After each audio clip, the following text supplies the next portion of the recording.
salam sejahtera.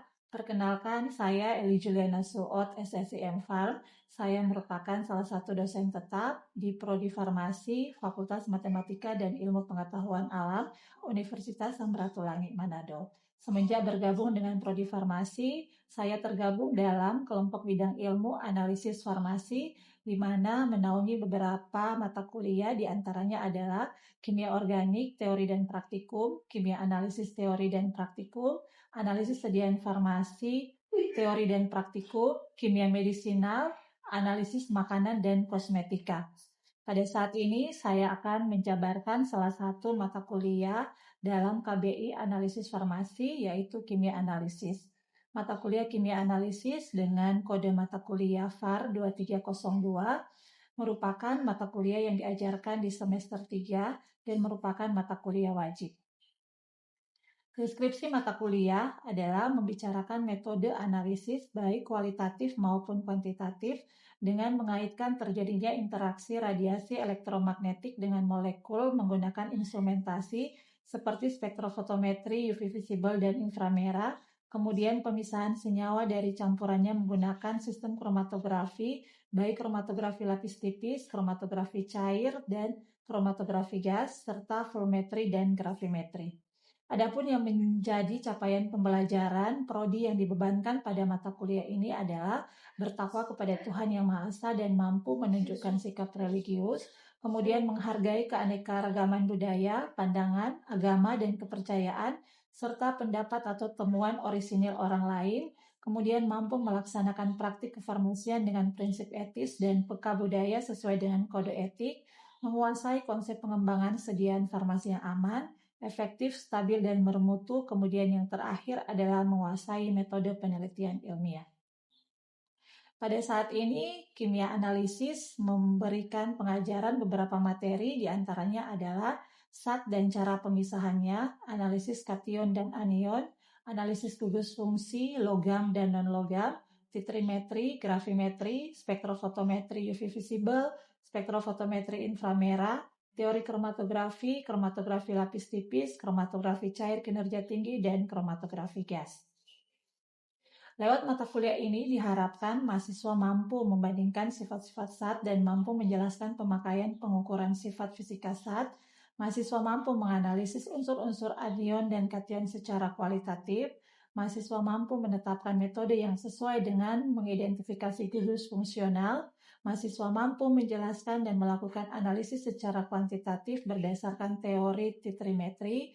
Mahasiswa mampu menjelaskan dan melakukan analisis secara kuantitatif berdasarkan teori gravimetri. Mahasiswa mampu menjelaskan prinsip pengukuran spektrofotometer UV visible dan fungsi bagian-bagian dari instrumen.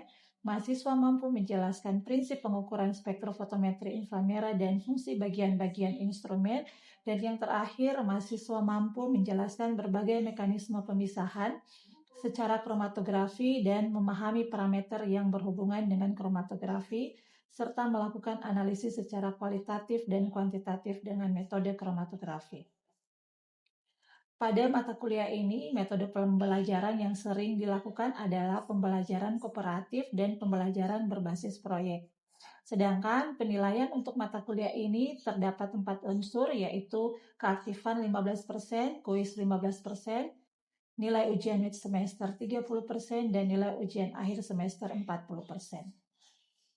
Pada saat ini saya akan mengajari materi kromatografi lapis tipis, di mana berdasarkan materi ini mahasiswa diharapkan mampu menjelaskan berbagai mekanisme pemisahan secara kromatografi. Mahasiswa mampu memahami parameter yang berhubungan dengan kromatografi lapis tipis.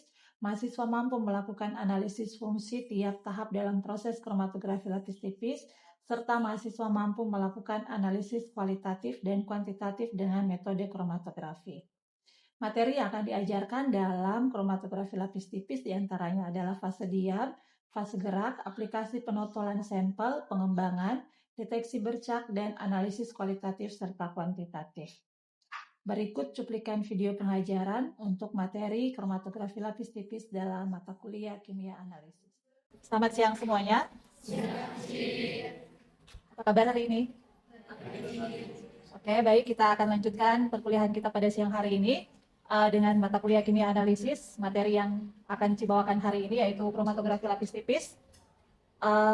Minggu lalu kita sudah belajar sedikit ya tentang kromatografi lapis tipis dan kromatografi kertas. Jadi di kromatografi lapis tipis ini capaian pembelajarannya yaitu mahasiswa diharapkan mampu menjelaskan mekanisme kerja pemisahan secara kromatografi. Mahasiswa mampu memahami parameter yang berhubungan dengan kromatografi lapis tipis, kemudian mahasiswa mampu menganalisis dengan metode kromatografi lapis tipis dan juga mampu menganalisis secara kualitatif dan kuantitatif. Kita review sebentar tentang kromatografi. Analisis kualitatif dan kuantitatif. Jadi kromatografi lapis tipis ini salah satu analisis kualitatif yang sering dilakukan. Kira-kira ada yang masih ingat tentang analisis kualitatif? Suatu metode analisis hanya untuk mengetahui ada tidaknya suatu senyawa di dalam sampel yang kita uji. Nah, salah satu metodenya bisa dengan menggunakan kromatografi lapis tipis. Jadi kalau berdasarkan pengertiannya hampir sama dengan kromatografi yang lain. Intinya kromatografi itu adalah teknik pemisahan. Jadi pemisahan di dalam senyawa untuk mendapatkan komponen-komponen atau senyawa-senyawa yang melibatkan partisi suatu senyawa. Jadi yang perlu dipahami saja bahwa kromatografi itu adalah suatu metode analisis kualitatif, juga bisa dilanjutkan untuk analisis kuantitatif, yaitu teknik pemisahan. Nah, kromatografi lapis tipis dapat dipakai untuk dua tujuan, yaitu sebagai metode untuk mencapai hasil kualitatif, kuantitatif, dan preparatif. Mungkin kalau kualitatif, kuantitatif kalian sudah sedikit familiar ya. Kalau preparatif ada yang sudah tahu atau belum? Belum ya. Jadi kalau preparatif ini sebenarnya sama dengan kualitatif, hanya saja kalau preparatif itu adalah cara untuk mengisolasi suatu senyawa atau memisahkan suatu senyawa dalam skala atau konsentrasi yang lebih besar. Nanti kita bisa lihat sebentar, nanti caranya agak berbeda dalam mengaplikasikannya pada lempeng KLT. Kemudian tujuan yang kedua yaitu untuk menjajaki sistem pelarut pada kromatografi kolom atau HPLC. Nanti juga di pertemuan berikut kita akan pelajari tentang HPLC atau kromatografi cahaya kinerja tinggi, di mana untuk mendapatkan pelarut yang pas atau sesuai untuk HPLC, biasanya diawali dulu dari mencarinya lewat kromatografi lapis tipis. Mungkin ada yang bertanya kenapa demikian harus dicari dulu lewat kromatografi lapis tipis, tidak langsung ke HPLC-nya saja, karena pada kromatografi lapis tipis biasanya menggunakan perbandingan pelarut yang sedikit.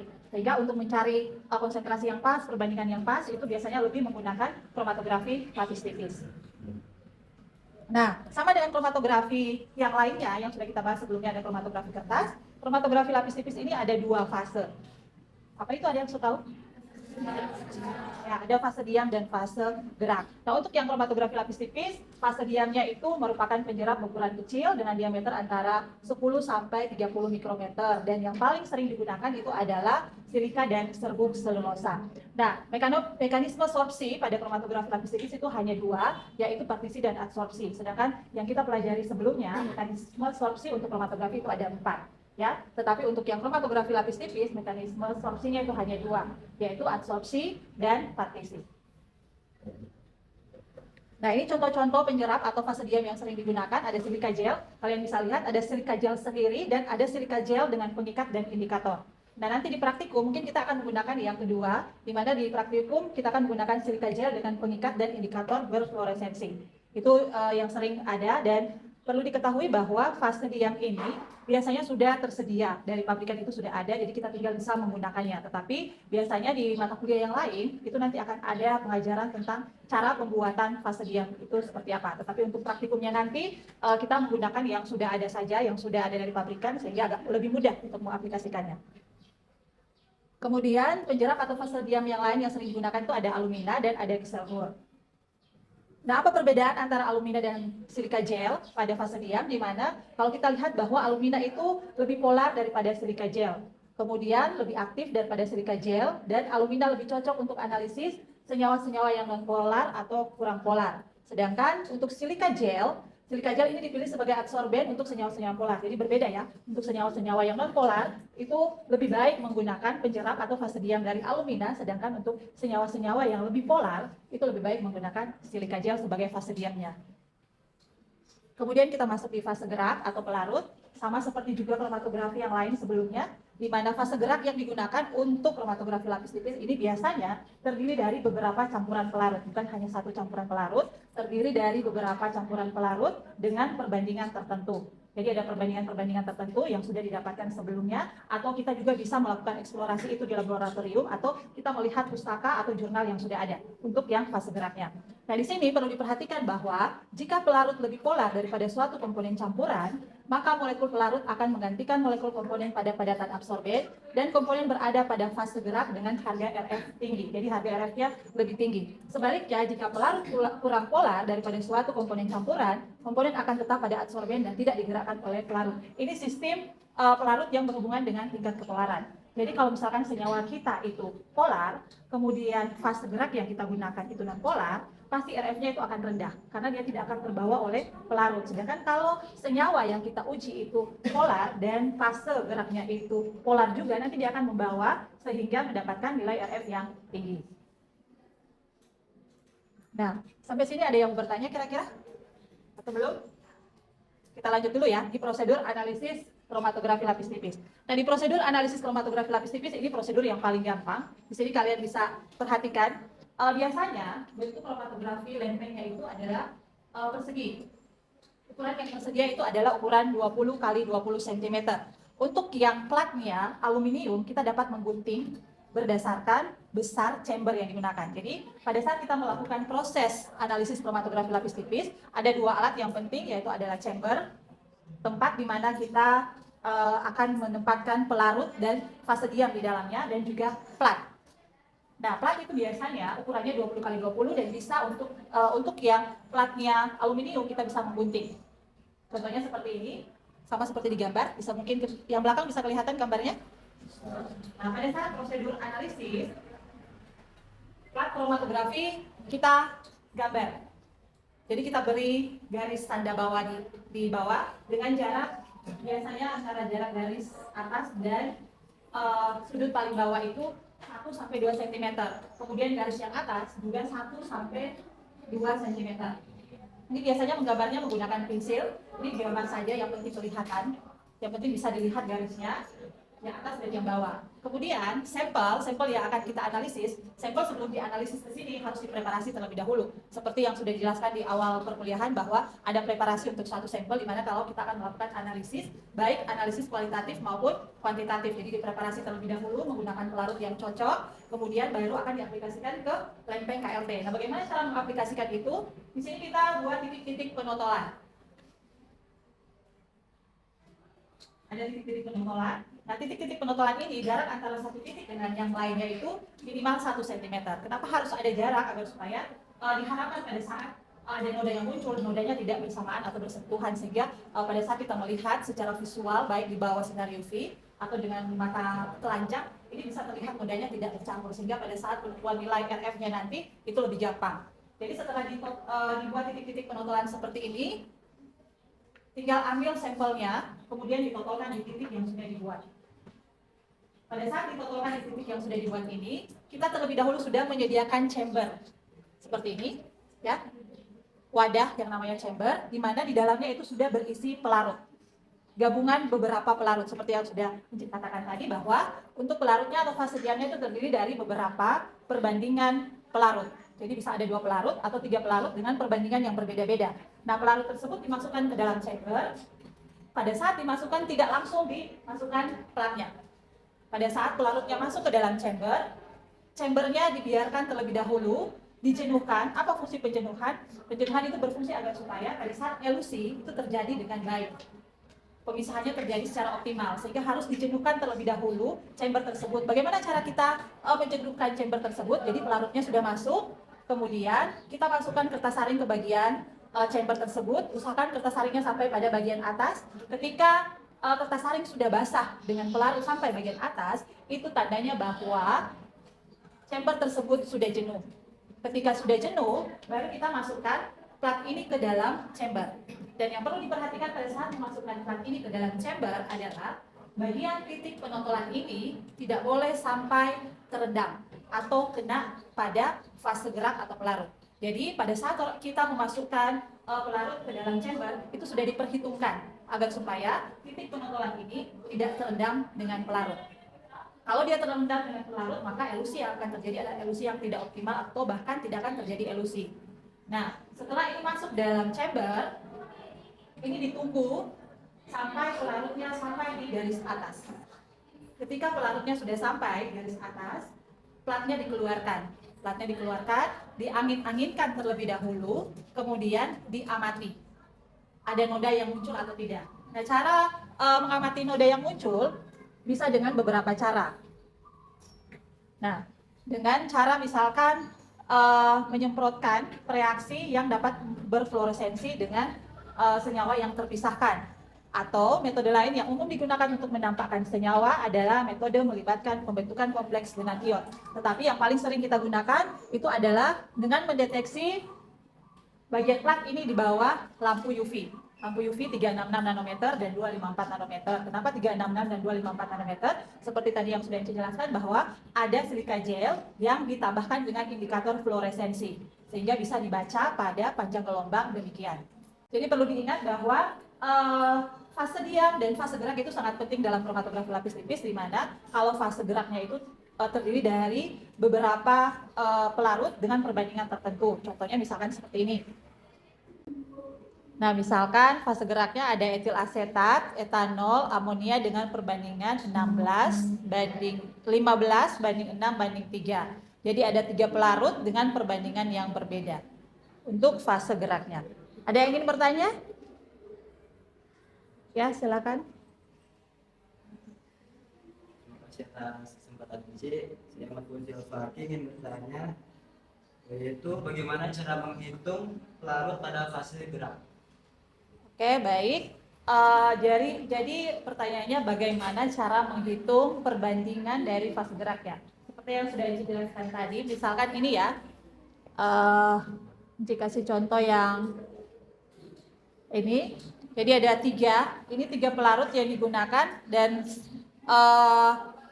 perlu diingat juga bahwa pelarut atau fase gerak yang digunakan adalah pelarut yang proanalisis ya, bukan yang teknis. Nah, contohnya etil asetat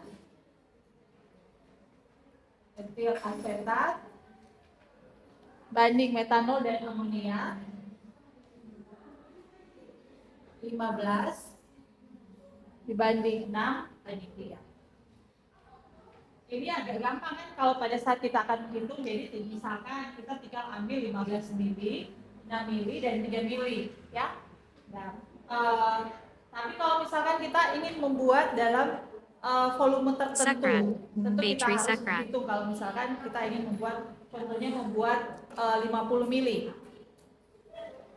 ini jumlahnya berapa? 15 tambah 6 tambah 3, 24.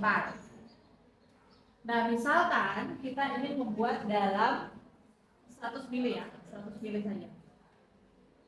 Misalkan kita ingin membuat dalam 100 mili, nah kita akan menghitung etil asetat akan digunakan berapa, metanol berapa, amonia berapa, gitu ya. Nah, untuk etil asetat ini 15, berarti kita tinggal bagi 15 bagi 24 dikali 100. Berapa itu kira-kira?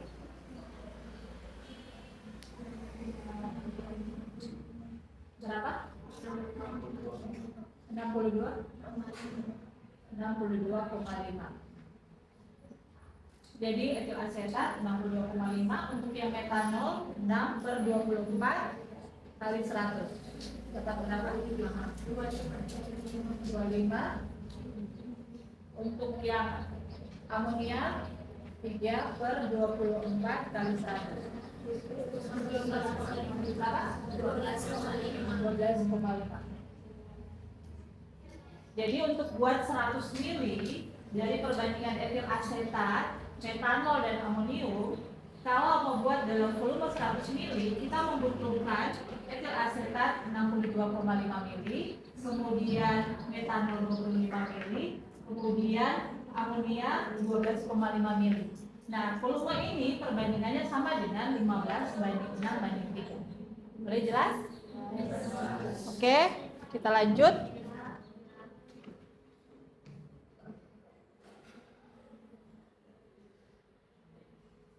Nah, di kromatografi lapis tipis, bagaimana kita akan meyakinkan pada saat kita mengisolasi atau terjadi pemisahan bahwa noda itu betul-betul adalah senyawa yang terpisahkan. Jadi misalkan kita lihat gambar yang ini. ada A, B, dan C, noda itu kita bisa hitung atau mencari yang namanya nilai retensi faktor atau nilai RF. Nilai RF itu adalah jarak yang ditempuh oleh senyawa per jarak yang ditempuh oleh pelarut. Aplikasinya paling gampang itu misalkan kita analisis tablet paracetamol atau analisis paracetamol. Pada saat kita mengaplikasikannya dalam proses analisis dengan kromatografi lapis tipis, kita membutuhkan yang namanya baku. Apa itu baku? Jadi pada saat kita analisis paracetamol, misalkan analisis paracetamol pada sediaan jamu, apakah dalam jamu itu mengandung paracetamol atau tidak? Berarti kita membutuhkan baku paracetamol. Baku itu apa? Adalah senyawa murni paracetamol. Nah, senyawa murni paracetamol itu kita totolkan di salah satu titik penotolan yang kita buat. Jadi yang satu ini, andaikan itu adalah baku. Kemudian beberapa jenis sampel yang kita punya, kita totolkan di sampingnya, di samping baku. 1, 2, 3. Jadi andaikan sampelnya ada 3. Setelah ditotolkan, kemudian dielusi, kemudian muncul noda.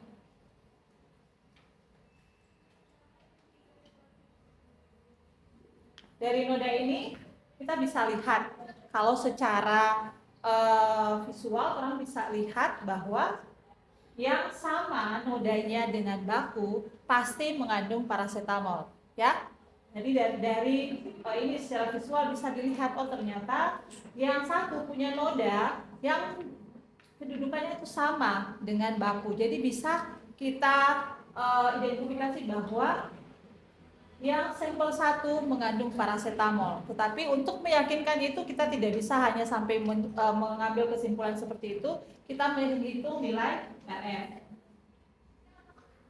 Nilai RF yang sama dengan baku, artinya sampel tersebut mengandung baku. Dalam hal ini, sampel mengandung paracetamol karena bakunya adalah paracetamol. Nilai RF-nya dihitung dengan jarak yang ditempuh oleh senyawa per jarak yang ditempuh oleh pelarut. Jarak yang ditempuh senyawa itu adalah jarak dari titik penotolan ke noda. Sedangkan jarak yang ditempuh oleh pelarut adalah dari garis bawah ke garis atas. Oke, sampai sini ada pertanyaan? Ya, silakan. Baik, terima kasih atas kesempatannya, Ji. Perkenalkan saya Suar Semara. Saya sangat tertarik dengan topik yang kita bahas kali ini. Terutama ini kan kita membahas secara kualitatif ya, Ji. Ya.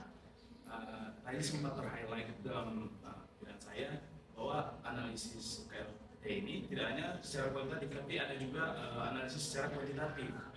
Bagaimana cara analisis secara kuantitatif dengan metode KLT ini? Ya, baik. Jadi pertanyaannya bagaimana? Yes, waktu di awal juga Anji sudah menjelaskan bahwa kromatografi lapis tipis salah satu tujuannya adalah untuk analisis kuantitatif. Dan cara analisis kuantitatifnya, yang jelas sebelum dilanjutkan ke analisis kuantitatif berarti sudah dilakukan analisis kualitatif terlebih dahulu. Contohnya yang ini dengan menggunakan baku paracetamol, sampelnya jamu untuk mengetahui ada tidaknya paracetamol dalam sampel jamu tersebut. Nah, setelah kita bisa tahu ini bisa dilanjutkan untuk ke analisis kuantitatif. Tetapi bukan dengan metode kromatografi lapis tipis, tetapi dengan metode yang lainnya. Metode yang lainnya apa? Contohnya adalah spektrofotometri UV visible. Jadi pada saat kita menotolkan sampel di sini, kalau sampelnya terukur atau volumenya terukur, kita bisa mengambil noda ini, nodanya itu dikeruk, kemudian dilarutkan dengan pelarut yang sesuai, kemudian dibaca pada spektrofotometri. Tentunya setelah dibaca pada spektrofotometri pasti menggunakan kurva baku, di mana kurva bakunya juga menggunakan kurva baku paracetamol. Jadi untuk analisis kuantitatif bisa dilanjutkan dengan dari kromatografi lapis tipis dengan mengerok noda yang ada ini. Ya, tentunya noda yang positif ya, bukan noda yang tidak positif. Noda yang positifnya di mana pada saat penotolannya itu volumenya terukur, kemudian nodanya kita keruk, kemudian dilarutkan di pelarut yang sesuai, kemudian kita baca di spektrofotometri UV visible dengan menggunakan baku juga paracetamol. Boleh? Oke, demikian. Mungkin yang terakhir kita akan lihat studi hasil penelitian ya. Studi hasil penelitiannya seperti ini. Mungkin nanti boleh dibuat kelompok-kelompok, berkelompok. Kalian bisa melihat hasil penelitian, di mana ini adalah hasil penelitian dari identifikasi rodamin B pada kosmetik. Di sini identifikasi rodamin B-nya itu menggunakan pelarut atau fase gerak etil asetat, metanol amonia, sama dengan tadi yang sudah kita bahas ya, perbandingan 15:6:3. Hasilnya demikian, ini menggunakan plat 20x20. Yang paling kanan ini adalah baku rodamin B. Kalian coba buat kelompok, kemudian kalian bisa simpulkan hasil penelitian ini seperti apa. Silakan.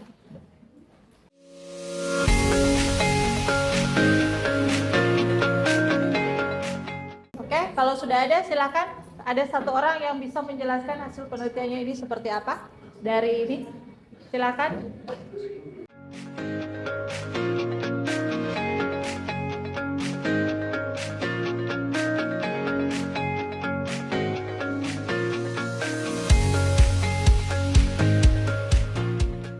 Sudah.